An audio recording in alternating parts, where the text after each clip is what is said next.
Can you believe this loser is wasting his time talking about the NBA?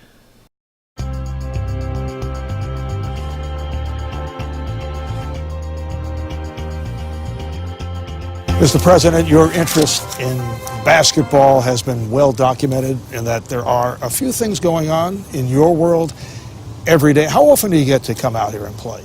Well, these days I probably play once every 2 to 3 weeks. Not as often as I'd like, but during, say, the healthcare debate, when things are just, going crazy over on Capitol Hill, a lot of times I'll just come out here and shoot, or I'll play a game of horse, and it takes an edge off things.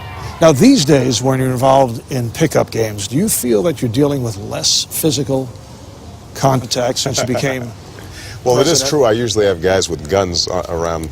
So noticed. If somebody, takes a real hard foul, they could get in trouble. Nobody ever lets me win, because if you let me win, you'll never hear the end of it. I'll talk a little trash about you. I'll make you feel bad about yourself if we beat you real bad. Now, I'm assuming that bowling is not on the schedule. My bowling has greatly improved. Marv, you're touching on a slightly sensitive point. I'm not going to walk off the set here, but we do have a bowling alley here at the White House, and I've gotten a lot better. Now, do you find yourself, as we all have back in the day on the playground, doing play-by-play to yourself? You come out here, maybe count it down. For example, the game is tied. In the back of my mind, Marv Albert is making, of course, the call. So it's a bomber with the ball, top of the key. 3 seconds left. Unleashes for 3. Yes! I have your voice in my head as I'm shooting 3. That's sad.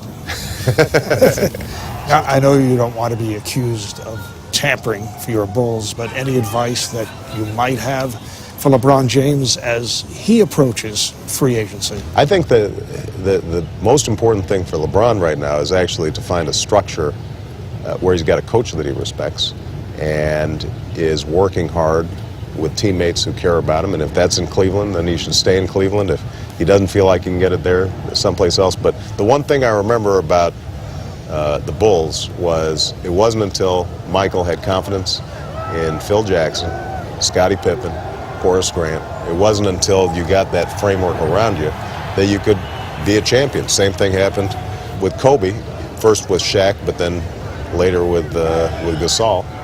He's gotten that sense of a team around him, and I think LeBron hasn't quite been able to get that yet. That's what he needs to find. Could you, on behalf of the Bulls, throw in perhaps a night in the Lincoln bedroom or ride on Air Force One? Like I said, I don't want to meddle. I will say this. Rose, Noah, you've got... It's a pretty good crew. It's a pretty good core. Yeah. You could see LeBron fitting in pretty well. If you were NBA commissioner for a day, what changes would you make? I'll be honest with you. I think the game is in a good place right now. The way they're calling the game right now returns basketball to where it's supposed to be, more of a finesse game. The biggest change I'd probably propose right now is the commissioner needs to figure out how to price tickets so that ordinary people can go to the games. I mean, I think that ticket prices have gotten so high, and I understand that, if salaries are high, ticket prices are going to be high, but, you hate to think that the only person that can go to a game is somebody who's got a corporate account. And that's something that I'd love all professional sports, that's not just NBA, but all professional sports to be thinking about a little more. All right, the Phoenix Suns in the news recently wearing the Los Suns jerseys on Cinco de Mayo, and they took a stand opposing Arizona's immigration policy. How do you feel about sports franchises getting involved in political issues? I think that just because somebody's a sports figure or you've got a sports team doesn't mean that you're not part of the community and you're not part of our democracy. I think it's terrific that the Suns, who obviously feel very strongly about their community, recognize that a big part of their community felt threatened by this new law. When I was growing up, you had figures like Arthur Ashe and Bill Russell who routinely would talk about the world around them. You wouldn't always agree with them, but that sense that people are engaged in the big issues of the day, I think is a positive thing, and I don't think that either players or franchises need to always steer away from controversy. I happen to personally think that the the Arizona law is a bad idea. I've said so publicly, and I see no reason why these guys can't make the same statement.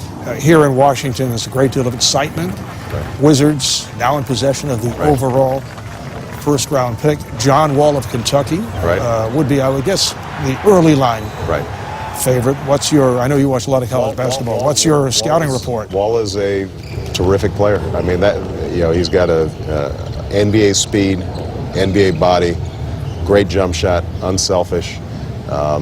Really impressive. There's only upside for that kid, and I think it'd be great for him to come to Washington.